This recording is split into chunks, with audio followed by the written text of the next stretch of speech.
It's a true pleasure to have here with us today Dr. Martin Kohn. He's the Chief Medical Scientist for IBM. He will explain himself, I guess, exactly what this role entails. But he's, believe it or not, having an undergraduate degree in electrical engineering from MIT. And then he moved to get his medical degree from Harvard Medical School, and he did other graduate work at Stanford. He has been with IBM for, I understand, 7 years. 7 years. After being an emergency practicing physician for over 30 years. Yes. He has a variety of awards and accolades. And I hope you really enjoy his presentation as much as I did when I said it first a few months ago at NIH campus. Right. So I thought you'll enjoy it, and that's why Martin is here now today.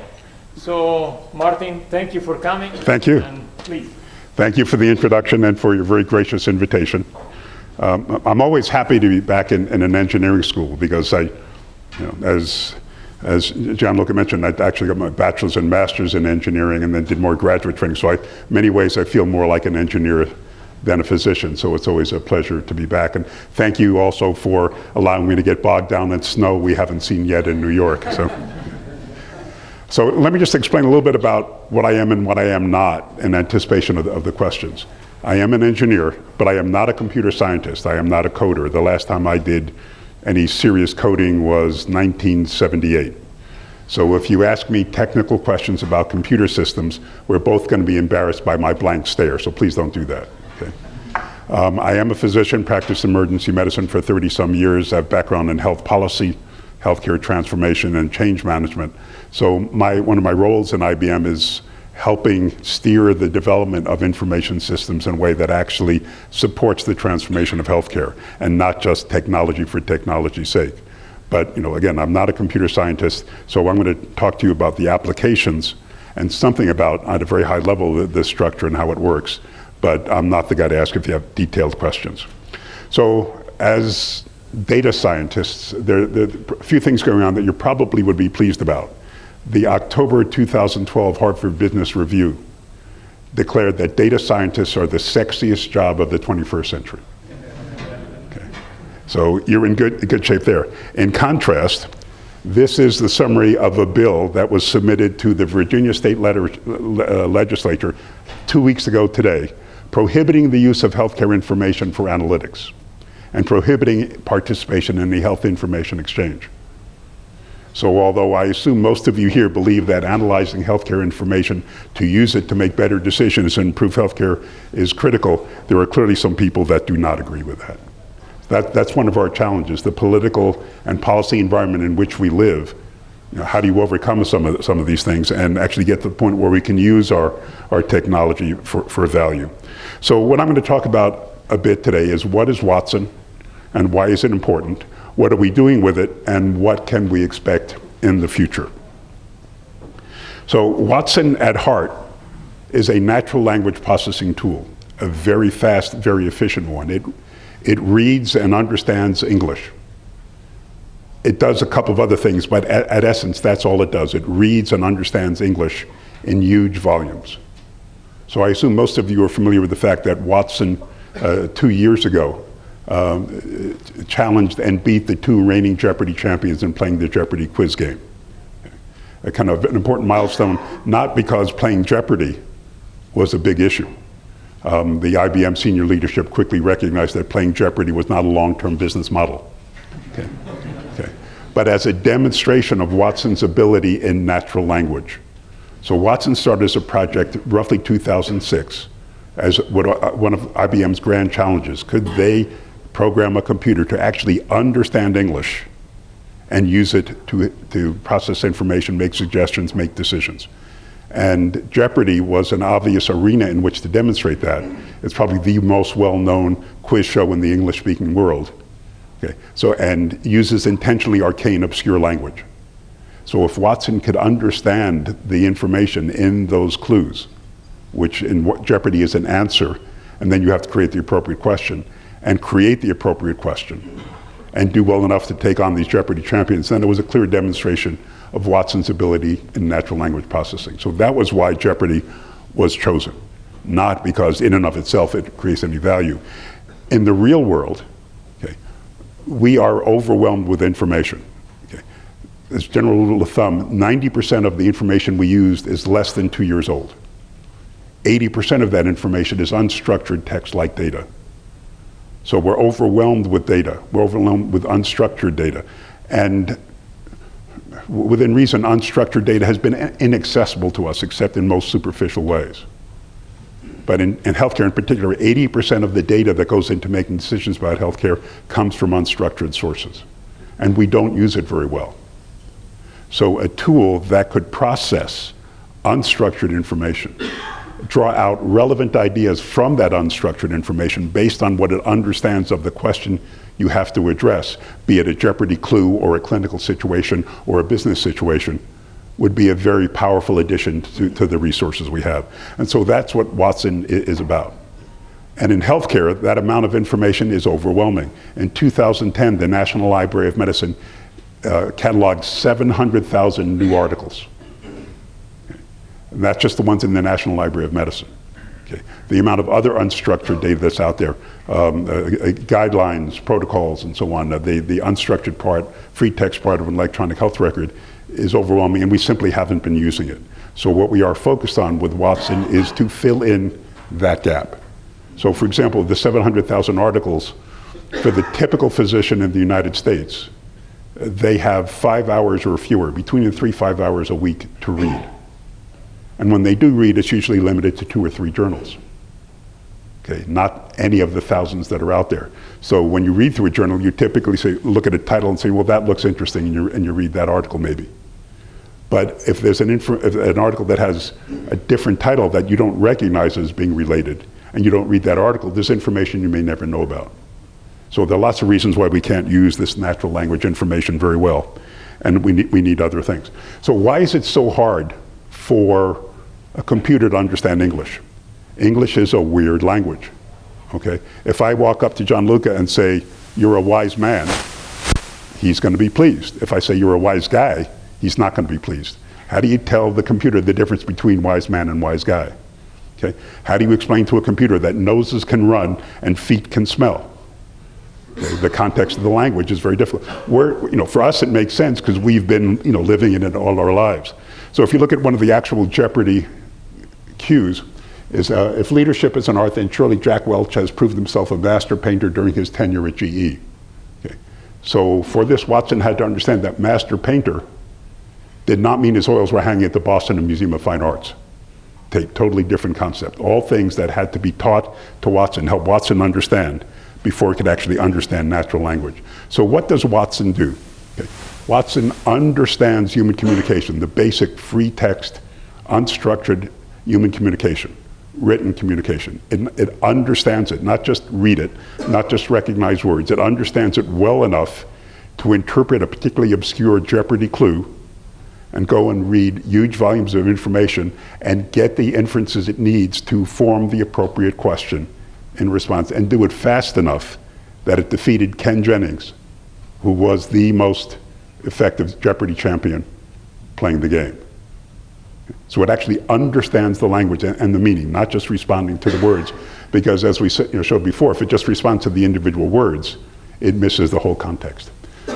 Okay, so Watson generates and evaluates hypotheses. So when it looks at a question, when it understands the nature of the challenge you have, what we're trying to undertake, it looks at it from many, many different ways. It doesn't make a simple assumption as to the meaning.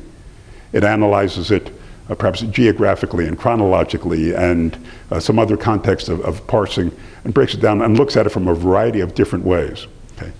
And then, having looked at these possible interpretations, it then seeks out information from documents that it uses to create its response. And then it presents these to you after this thorough evaluation of, here's some ideas that are relevant.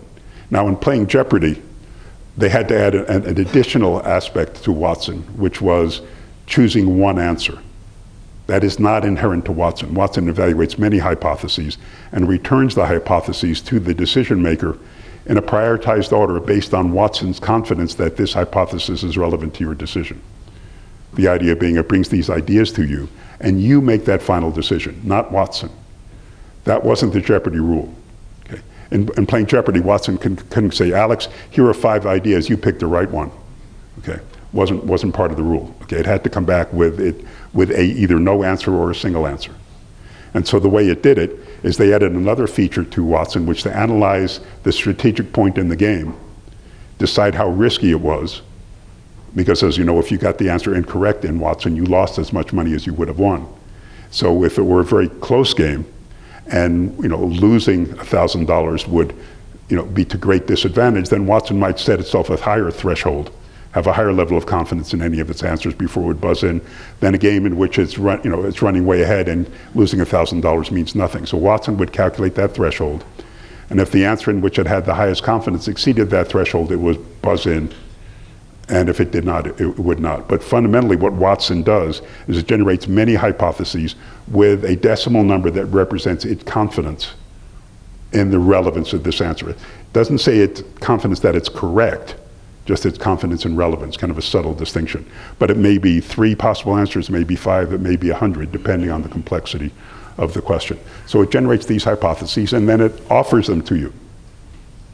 And then it learns. Okay, because you will say you're right, you're wrong, you're irrelevant. So the way it was taught how to play Jeopardy, amongst the ways through its machine learning, it was fed thousands, tens of thousands of previous answer question pairs, both the answer stimulus and the correct question response, so that Watson would learn what a correct response looked like. And then it was tested by being furthered tens of thousands of answers and having Watson come back with the question response and being told whether it was right or wrong. So in that process, Watson evaluated its own algorithmic set as to which algorithms led me in the right path, which algorithms led me down the wrong path. It would weight them, adjust them, so on internally, and learn itself how to improve its selection of responses.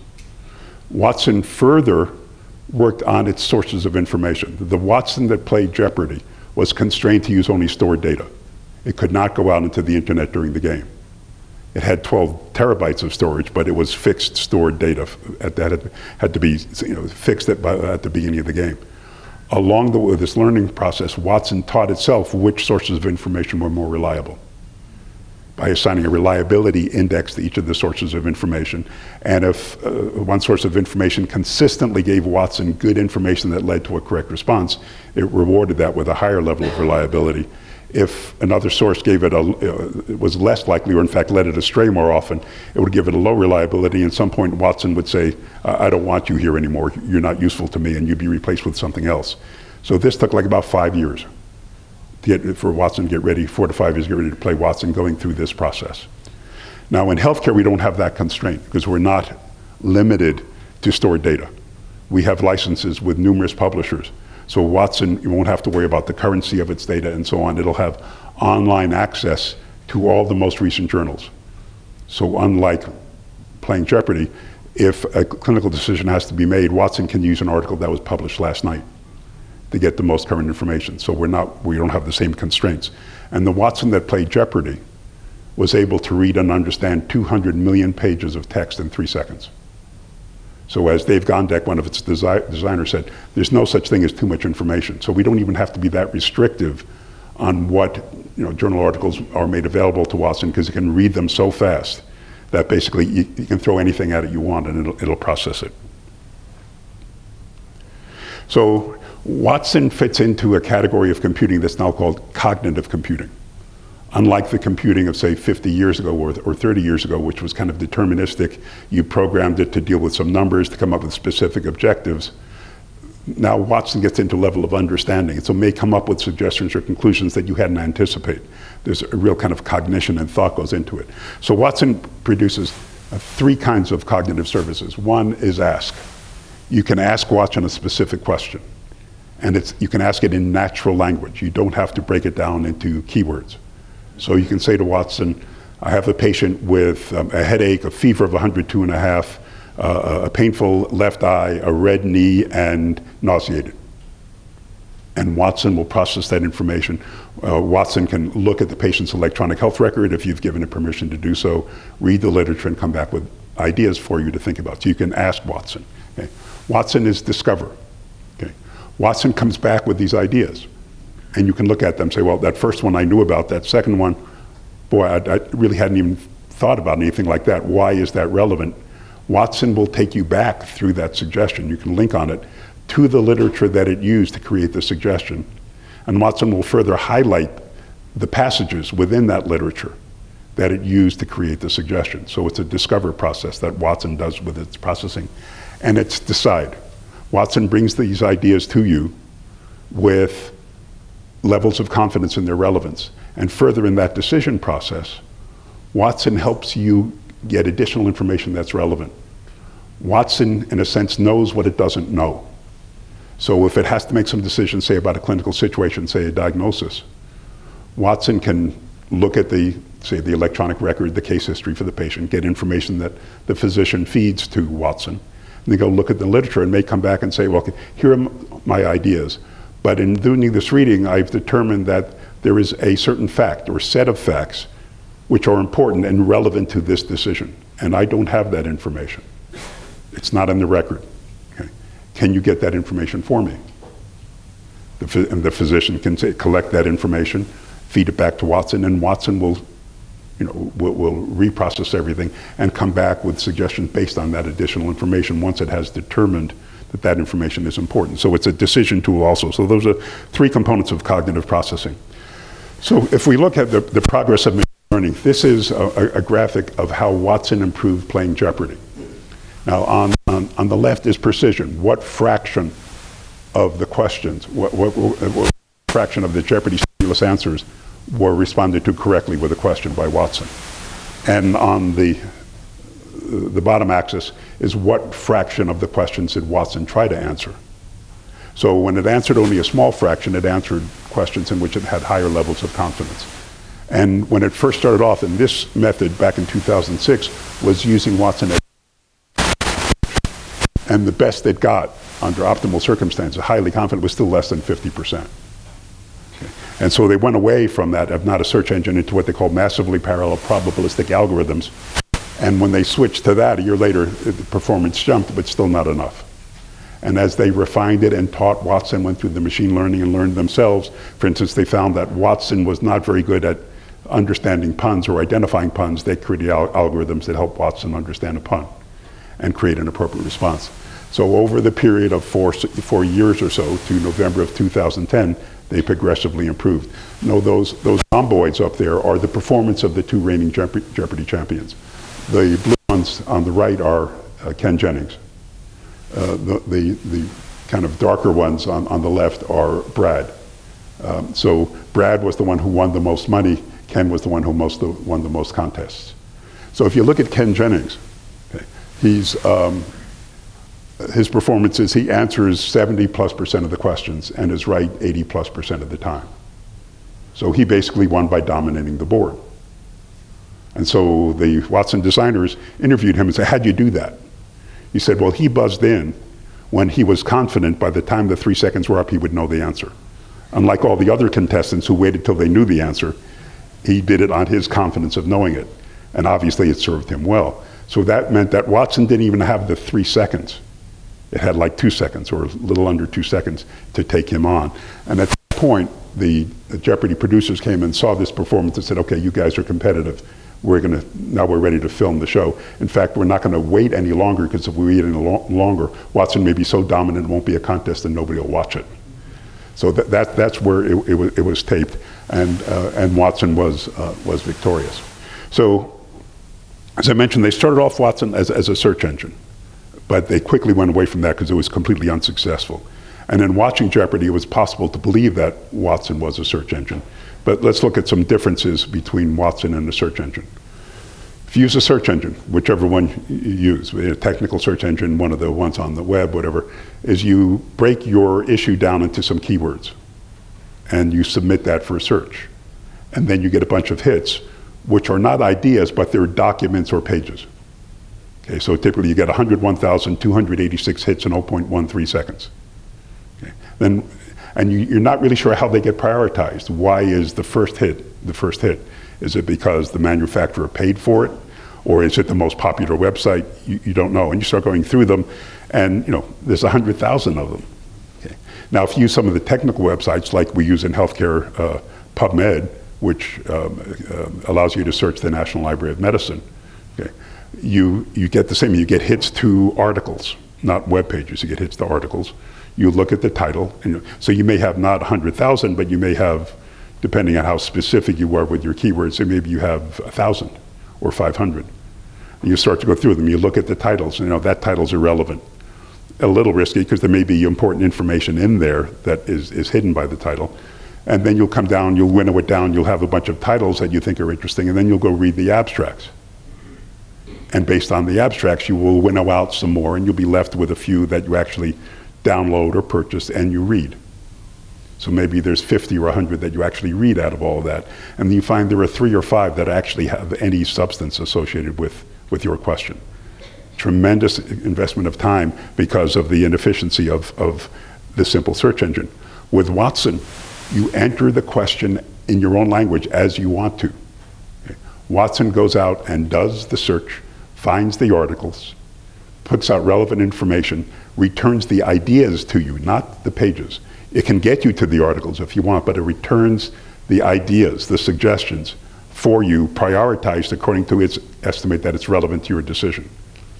So it brings the ideas, the possible diagnoses, the possible therapeutic options, depending on what you're trying to do, to you, and without forcing you to go back and read thousands of articles, but allowing you to read the article if you want to. So a distinct difference between Watson and the search engine. So in the healthcare environment, the way Watson starts off in interpreting a healthcare record is identifying what categories the words represent. So it's important to distinguish amongst diseases, symptoms, okay, modifiers, and medications, for example. Modifiers have always been a challenge in natural language processing, is how do you associate the modifier with the verb or the noun to make sure it's properly used, one of the challenges for Watson. But this is where it first starts off, breaking it down into categories and meanings of words. And then the way Watson works is it's a fairly elaborate analytic process. As I mentioned, it looks at the question from many, many different directions and forms multiple interpretations of that question, not just a simplistic single one the way humans mostly do. And then I'll talk about how it worked in Jeopardy. You'll be able to see the analogy to healthcare. So it would interpret the Jeopardy clue. Again, it may have a dozen different interpretations. Then it would go into its stored bank of data and use what it called answer sources. These answer sources were material that Watson used to create a very long list of possible answers, an intentionally very long list. Even though the ultimate goal was to come down to one answer, it would create a very long list of potential answers.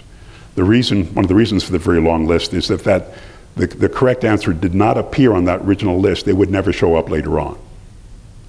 Having created that list, then Watson went to another group of stored data sources it called evidence sources. And from those evidence sources, it got information it used to evaluate the quality of each of the answers on that list. So it found, for example, that as a source for answers, the Wikipedia was very good.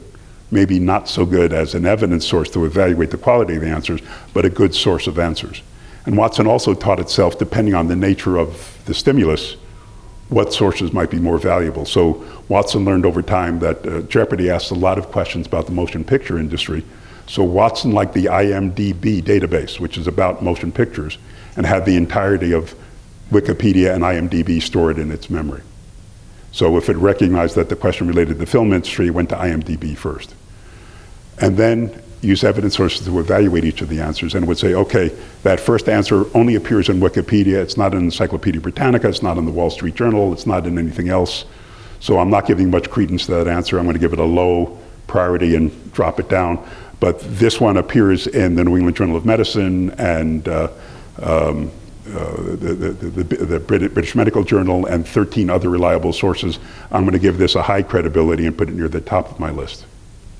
And so it would evaluate things in great detail, both to create that list of answers and then evaluate each of the answers before it returned to playing Jeopardy and decided in which answer did it have the most confidence. So if any of you actually saw the Jeopardy quiz show, below the Watson avatar, there were always 3 possible responses with different levels of confidence. And if Watson was going to buzz in, the top answer had a green bar. And if it wasn't, and then the two answers below had red bars. If it wasn't going to buzz in at all three had red bars, meaning that its confidence in the relevance of those to the question was below the threshold it had calculated. Because Watson calculates this threshold, as I mentioned, by the condition in the game. So if we look at how healthcare decisions are frequently made, we can see where Watson provides some benefit. So this is a graphic from an article in the New England Journal of Medicine in 2006 of this author's conception of the clinical decision-making process, specifically for diagnosis. Okay? And what he described is you listen to the patient's story, you collect some information, maybe a physical examination, maybe asking a question, maybe getting a couple of blood tests, and then you start to form what he called the accurate problem representation, but accurate in your mind as to what's going on with this patient. Then you start to generate hypotheses, such as possible diagnoses. In healthcare, that's called the differential diagnosis. You're a list, ideally prioritized by some method, of the diagnoses that need to be considered for this patient. Okay? And then you may collect more information, do some more tests, ask a few more questions, and form what this author called an illness script, your final complete concept of what you think is going on with this patient. And then you came up with your diagnosis. Typical pattern. Now that's influenced by a few things. One, the knowledge that the physician has. This actually, I apologize, should be context rather than content. So if you have chest pain and you come into my emergency department because the chest pain started a little while ago, that's a different context than chest pain you've had for a month and you made an appointment 2 weeks ahead of time to see your family physician. The priorities change. And experience of all the people involved. Now, if you study, go through the science of decision errors, and there's actually a fairly extensive literature on decision errors, you see certain kinds of human behaviors that consistently show up with any decision error, not just in healthcare. It can be airline pilots, it can be business decisions, it can be clinical decisions in healthcare. There are 4 or 5 human behaviors that consistently show up. One of them is called the flaw of availability. It's fairly straightforward. It means if you didn't know about it, or you didn't think about it, or you forgot about it, it will not appear, the possibility will not appear on your list. Now, that wouldn't be too bad if humans in general, and physicians in particular, were pretty objective about their abilities. But that's not the human nature. Typically, you come up with this list of possibilities, and you're so impressed by your brilliance and having thought all this out that you stop thinking further. So that gets then compounded by another human behavior, which is called self-reinforcing perception bias, which means you're going to look for information to confirm that what you thought of in the first place. So you will seek out information that supports your original conclusions and suppress information that would tell you you've gone off track or made a bad decision. Self-reinforcing perception bias. So computer scientists, I believe, call it anchor bias. Behaviorists call it self-reinforcing perception bias. Probably explains why most politicians get reelected, because you hear what you want to hear. Okay. So how does Watson help with that? Okay. Well, if you recall what I described in Watson's process, it comes up with a very long list of possible answers, intentionally so, that mitigates against the flaw of availability, because it doesn't stop at 1, 2, or 3 possible responses, and it looks at each question from multiple directions. So the flaw of availability is overcome by Watson's extensive collection of answers. And then self-reinforcing perception bias is minimized because Watson then evaluates each of those possible answers in great detail and only offers ideas to you after it's been through that whole process. So I can't say that Watson is free of bias, because although it's a human-created system, but it certainly is less subject to those 2 very common human behaviors that you find that in plane crashes or in malpractice cases. So specifically, the way Watson is designed and works goes against what the human behaviors that lead to error. So if we look at Watson broadly, and Dave Ferrucci, the guy who created and led the team that developed Watson, called Watson a shallow reasoner. By shallow, he meant that Watson draws information from huge, broad arrays of data, of free text, but does not itself make that final decision. It draws those ideas out and offers them to the decision maker. Here are my thoughts. Here's my confidence that each of them is relevant to your problem. You make the final decision. You're the one on the scene. You're the expert. All I'm doing is providing you access to hundreds of thousands of articles that if you had the time, the ability, and the memory, you would want to read but can't. I'm doing that for you. So I'm doing this work up front.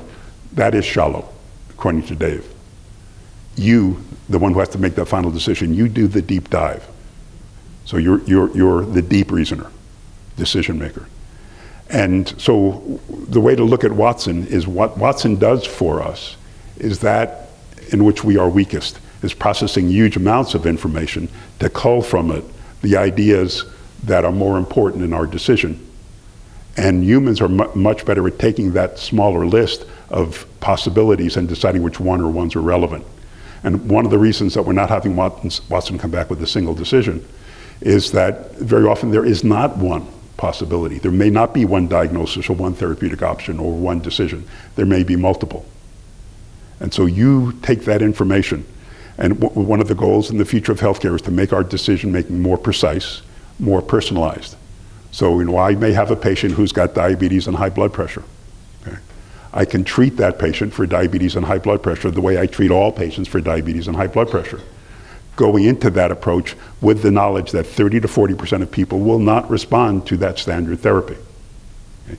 But if I can personalize the care more, collect information that allows me to know more about this patient, they're not just diabetic and hypertensive, they have other attributes, other assets, other problems, and collect information that allows me to be more personal for them, choose an option that optimizes their individual care more often, then I've gone a long way towards the approach, the desire of personalizing healthcare, making it more efficient, improving outcomes, spending less money because I won't waste money on things that don't work for that patient. So the Watson brings these ideas to you that you could not accumulate yourself, and you make that final decision. Watson is interactive, unlike in Jeopardy, because it couldn't do that. Okay? Watson can ask you questions, you can ask Watson questions, go back and forth until you and Watson together come down with your final set of the options that you want to implement. And Watson is in this hybrid system for several of the reasons I've mentioned, but also we recognize that there are things that get involved in human decision making that Watson will never replicate. Your ability to interpret body language, what you know about the patient, which would influence their ability to follow a treatment plan. Okay? We don't want to replace that. Okay, so Watson, we had lots of trouble when Watson first became so famous after winning Jeopardy, and the media went amok talking about Dr. Watson and Watson replacing doctors, and you'll now only talk to machines, you won't need to make office appointments. You know, the idea that Watson was omniscient and omnipotent, it took us months to overcome that obstacle, and looking at Watson as very specifically decision support for the final decision maker. That's where we are. We're not going to replace, we have no desire to replace that expertise. Although one of the first times I gave a talk about Watson dealing with this issue, because the question came up about replacing doctors, I was trying to say that we're not replacing anybody, not any professionals.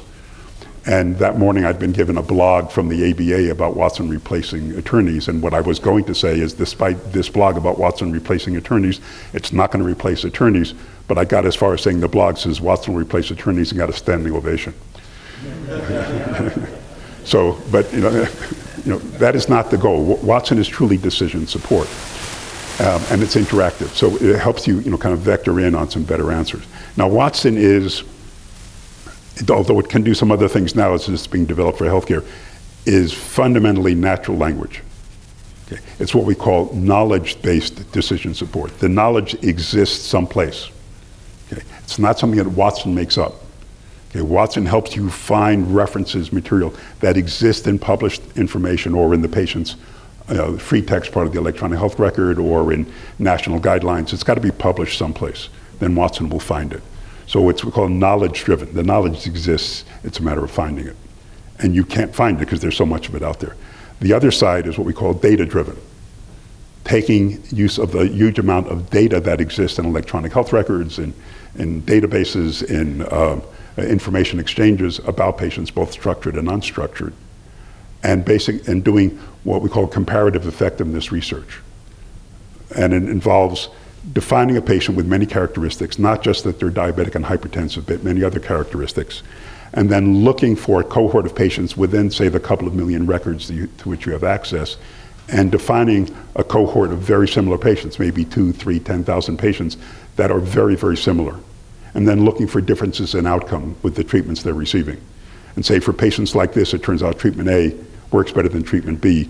Treatment B is the traditional treatment for hypertension and diabetes, but it turns out patients that are like this, treatment A gives you a better outcome. And feed that information to Watson perhaps, and let Watson use that as part of its deliberation. So we're looking at both sides, the structured high volume data with high information density on the one side, and Watson in natural language. And there's crossover. Because some of our analytic tools use the same natural language processing engine that Watson has, but for a slightly different purpose. It will look through the free text part of an electronic health record and look for information that allows it to turn unstructured into structured. So for example, if you're looking at patients at risk for heart disease, one of the things you'd like to know is, are they smokers? It turns out from an electronic health record, it's very hard to determine whether a patient is a smoker because it's not entered in any cogent way. So this tool that uses the same core natural language processing engine that Watson has will go into a series, a population of electronic health records and find something that says, for example, this patient has tried to stop smoking 3 times. And then identify that patient. That patient is now a smoker. I'm creating a structured data point smoker. So that allows you then, in that conversion process, to get a more robust array of structured data that can be analyzed by conventional statistical tools like SPSS. So we have a whole range of different tools with different kinds of information. So Watson then is natural language, a broad domain of unstructured data, basically not limited. It's whatever we can get licenses for. It generates hypotheses. Okay. It is iterative. It'll ask you for more information and go back and review it. And the more it plays, the better it gets through that machine learning. So a few things where we're working with Watson right now outside of healthcare.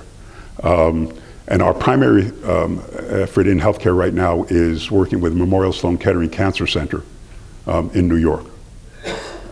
They have certain advantages for us. They have dedicated half the time of 4 of their leading oncologists to work with us in developing and teaching Watson about oncology.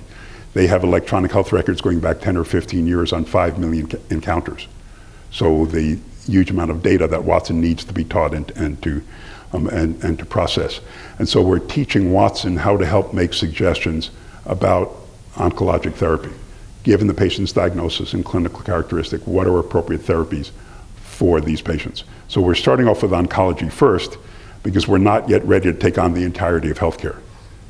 Too much training, too large a volume. Oncology is reasonably complex in making therapeutic decisions, number one.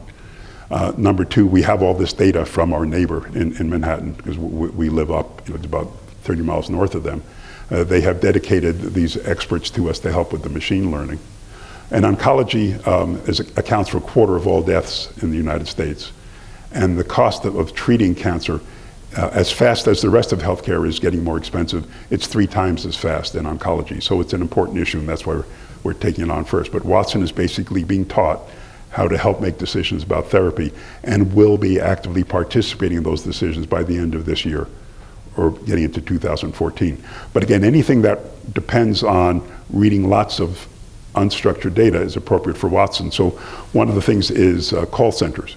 So we're training Watson to help the support person at the call center deal with incoming calls. So 271 billion call center calls come in each year. Half of them either are unresolved, and you probably all have that. You call the call center, the tech support, and get nowhere, or bumped up to a higher level, very expensive, very frustrating for the person who called and asking for the support. So how much of an improvement on that 50% do you have to make by letting Watson participate in the process, reviewing more literature, not just the little script that the call center person has in front of him or her, to improve that function? So within the technology industry, now one of the projects outside of healthcare for Watson is the call center. Okay. And within healthcare, we're talking about the rule of thumb from the Institute of Medicine is that when something is defined as the clearly the right way to manage a medical problem or make a diagnosis or institute a therapy, when it's defined as clearly the right way, it takes more than 10 years before it permeates and becomes general practice. By that time, it may have changed. Okay. So Watson, with this process of getting information more available, we anticipate will shorten that time, and so we improve healthcare for that reason. So I think we're running close to the end here and want to get some time for questions. Should wrap it up here, you think? Fine with me. Okay. Okay, so that's why we're treating cancer. And so if you look at Watson, and as an example of cognitive information systems, we've only just begun. And one of the things we've learned is that the interface with the physician is important. So if we have a couple of minutes, what I'd like to show you is what a potential interface with the decision makers will be for Watson, and how Watson would interact with an oncologist.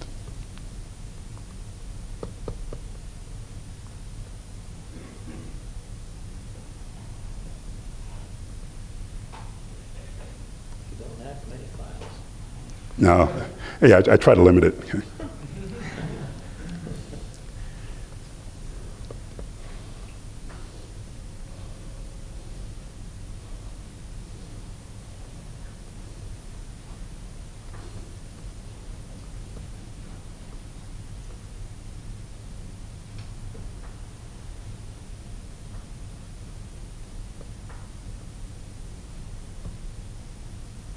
Okay.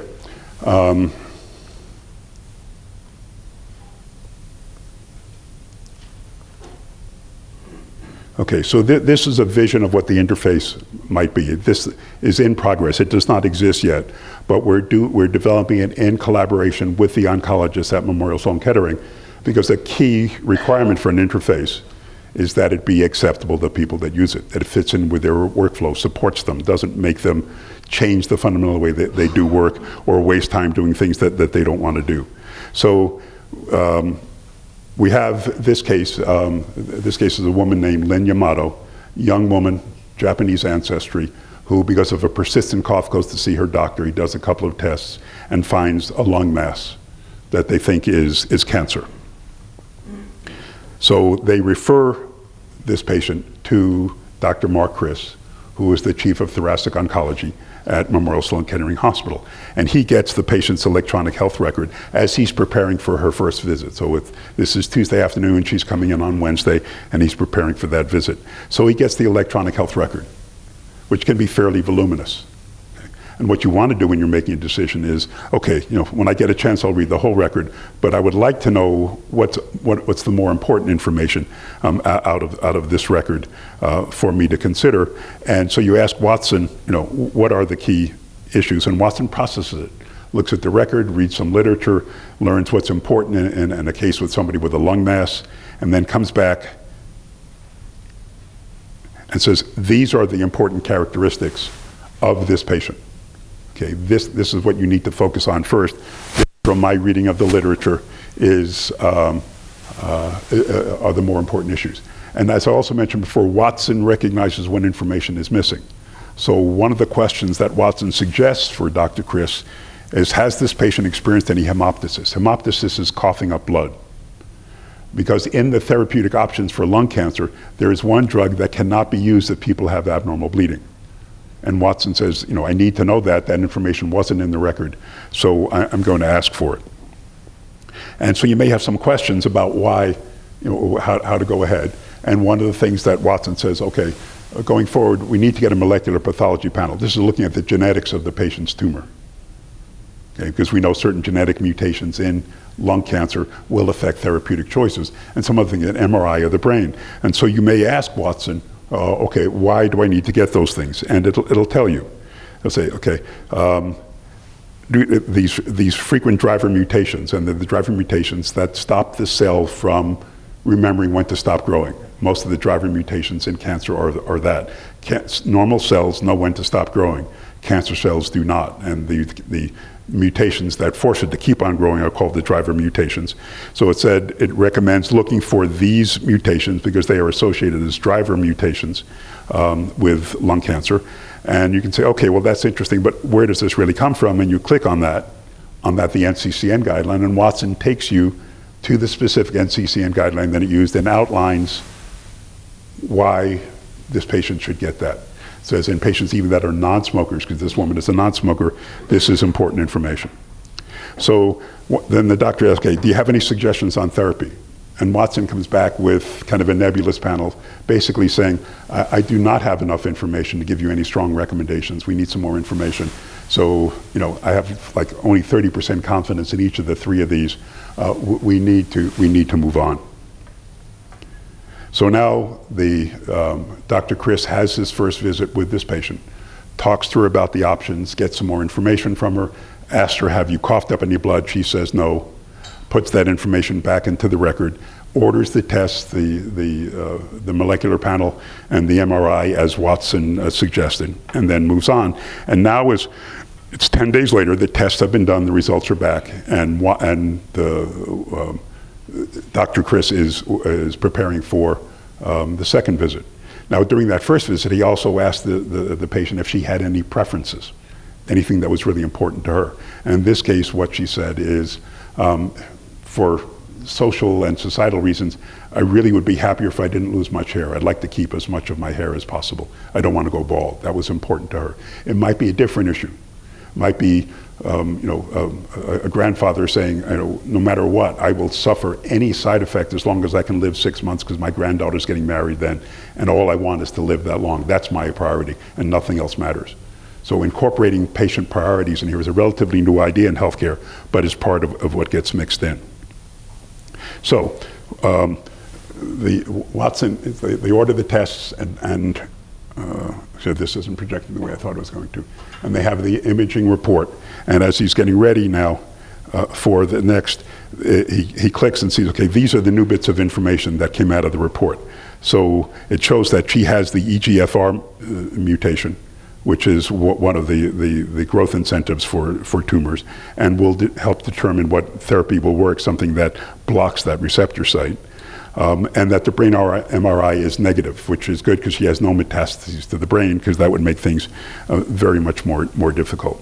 So now, said, are there any other tests that should be done before we continue? And the answer is no. We've done all the things that we think we can do, and I have some ideas about therapy. Okay, and so I have this confidence level that 95% in treatment plan 1, because it's acceptable to the patient. It's not perfect. She'll lose some hair, but not a lot. It's acceptable to the patient. Her most preferred therapy with no hair loss is therapeutically useless, so I have low confidence in that. These are the ideas for you to think about and discuss with your patient. So it moves on, and here's an explanation when asked, why did you choose those treatments? And Watson explains why those treatments were chosen. And now ready for the second consultation. And as you do when you see a patient the second time, has anything changed? And the patient says, yes, actually yesterday I coughed up 2 tablespoons of blood, a change from when I told you that hadn't happened before. So now the Dr. Chris is showing the patient the same chart before of the preferred treatments, but now the patient has said, I have this new thing, I've coughed up blood, so Dr. Chris, so I've got to give Watson that information. I'm sorry, this is going the wrong way.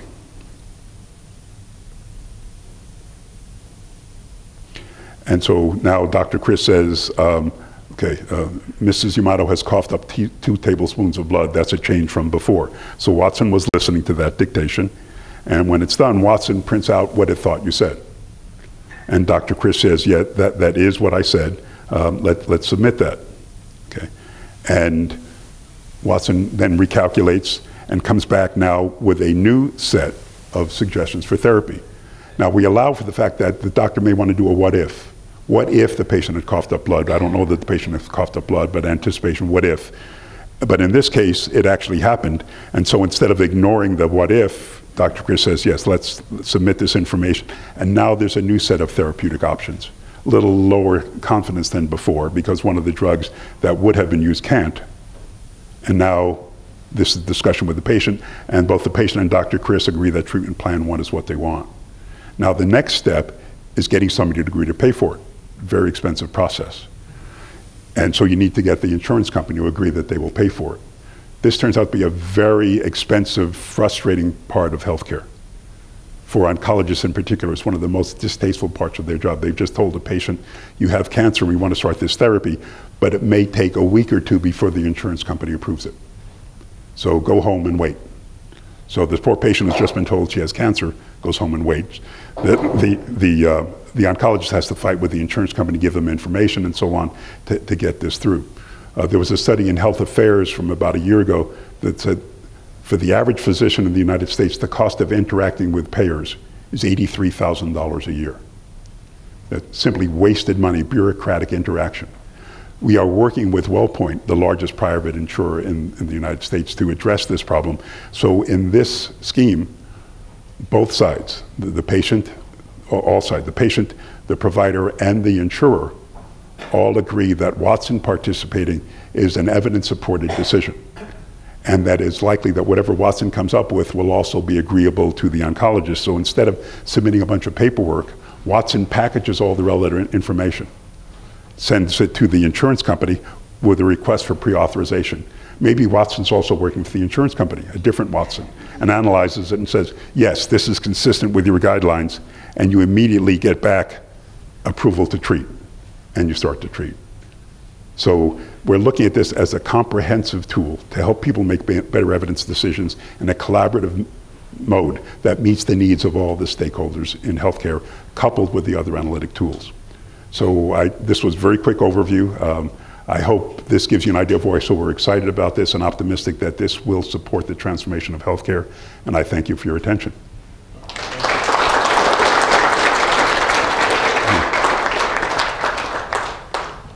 Okay, that was a great presentation. Questions from the audience? Somehow I knew you were going to ask a question. So this is really great, and what I imagine is that every physician would want to use this.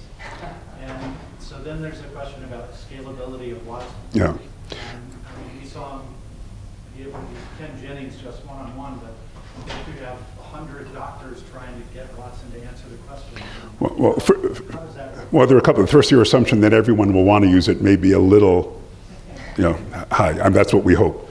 We have a few models in mind for that, but part of it is what will the interface with Watson be? It'll have to be flexible because different people want it in different ways. How and when will it be used?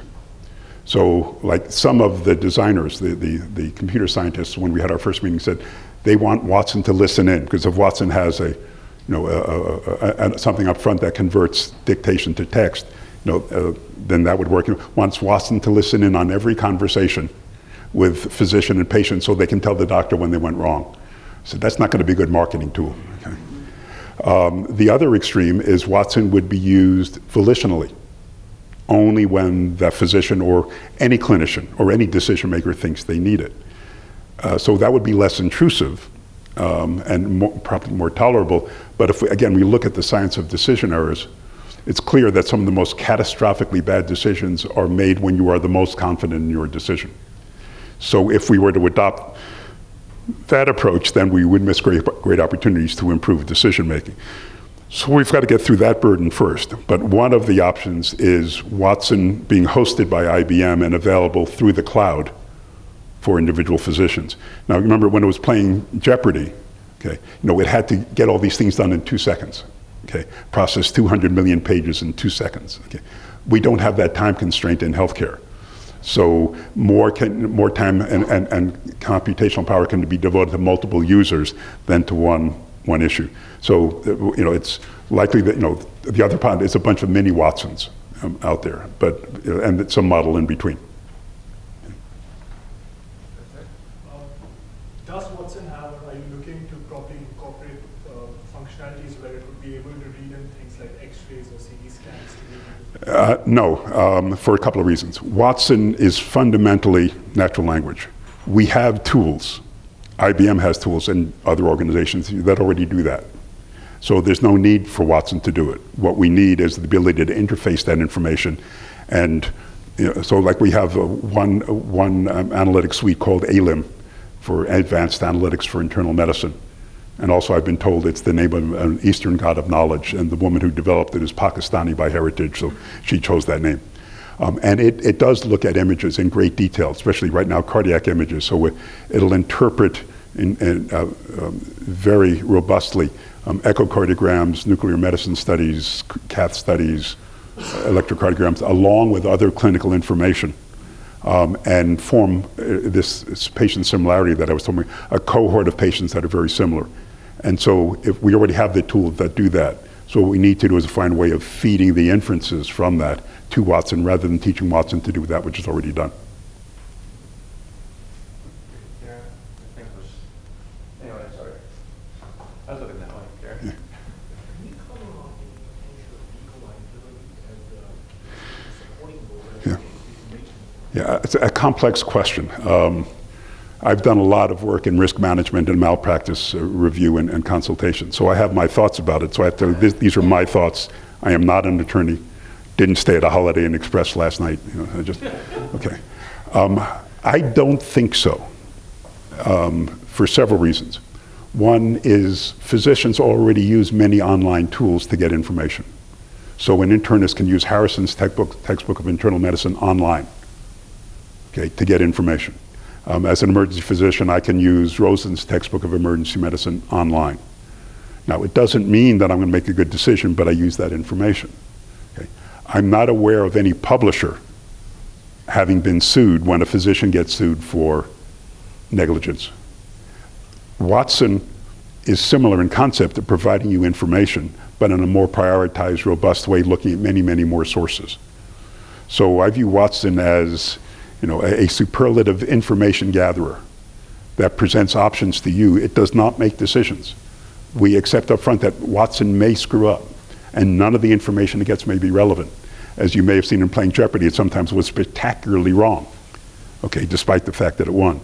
So I don't, the other side of it is in litigation, you can be sued for anything. As I mentioned some people this morning, I have twice been sued in my career for patients with whom I had never had any contact. Okay. And it still took me 2 years to get out of the lawsuit. Okay. So you can always be sued. I don't think the way we have this set up, there is real liability, because what we're doing is collecting information and offering ideas to you. You can reject them all. You can use them all. We're just helping you collect information. It seems like the medical diagnosis hypotheses that it offers are very concise, maybe a sentence or two. Could Watson be tailored to give answers that are more complex? If for medical diagnosis, those answers, it's usually terse. I mean, you may have a diagnosis at 4 or 5 words, something, something, something syndrome. I mean, that may be it. So there's no need for a longer answer. But Watson, can explain more and link you back to information. If you want a more detailed response about some decision subject from Watson, then it can do that, but you need to come up with a machine learning protocol to teach it, okay? Because you have to teach Watson what you want. And teaching Watson how to play Jeopardy, it was, although interpreting the clues was very complex, the teaching process was simplistic. Yes or no, you're wrong or you're right. There was no maybe, okay? So, but things like that, I would imagine there'd be a lot more ambiguity. And so the machine learning protocols would have to be substantially more sophisticated. So is there any future implementation based on using like the Human Genome Project with Watson and looking at specific individuals if they have their human genome mapped out for possible? Yeah. A couple of different ways Watson could be involved in that. Again, Watson is knowledge-based. It has to be published, written someplace.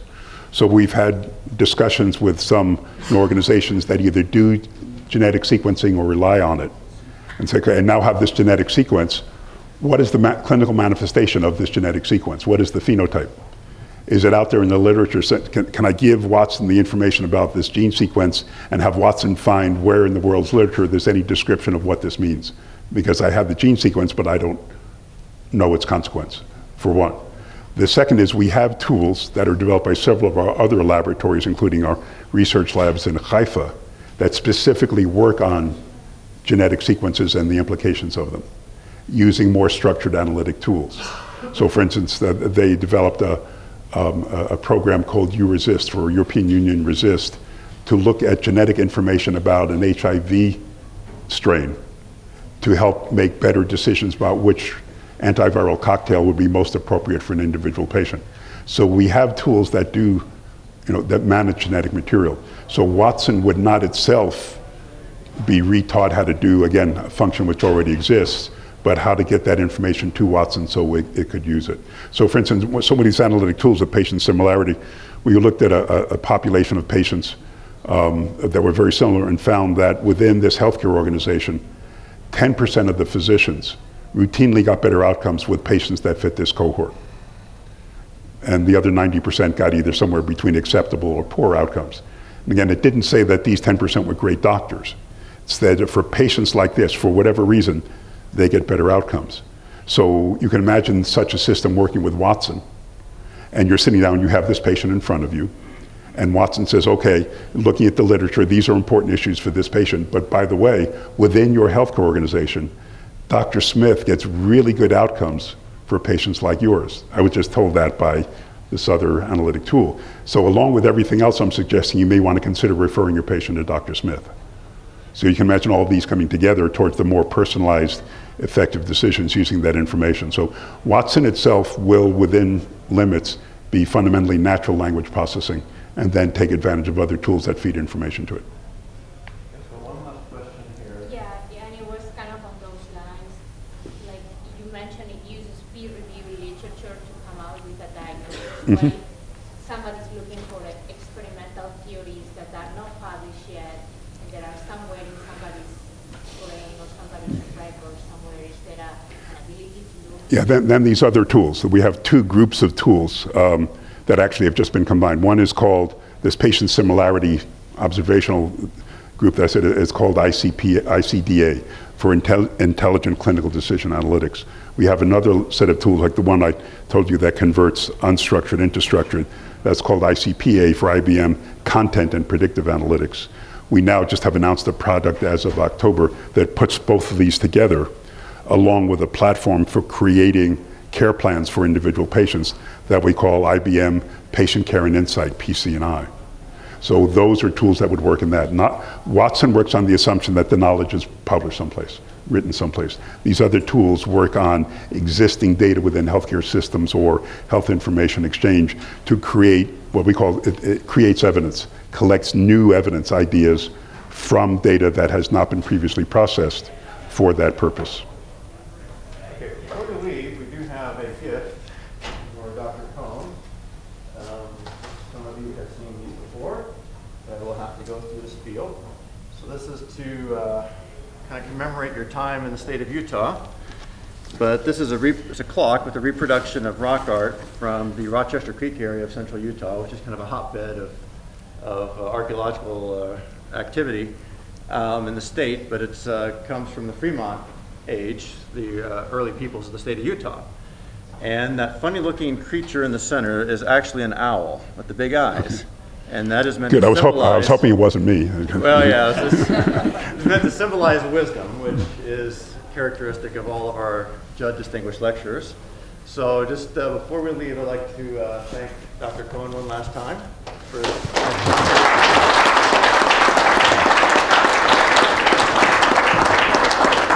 This is beautiful. Thank you very much.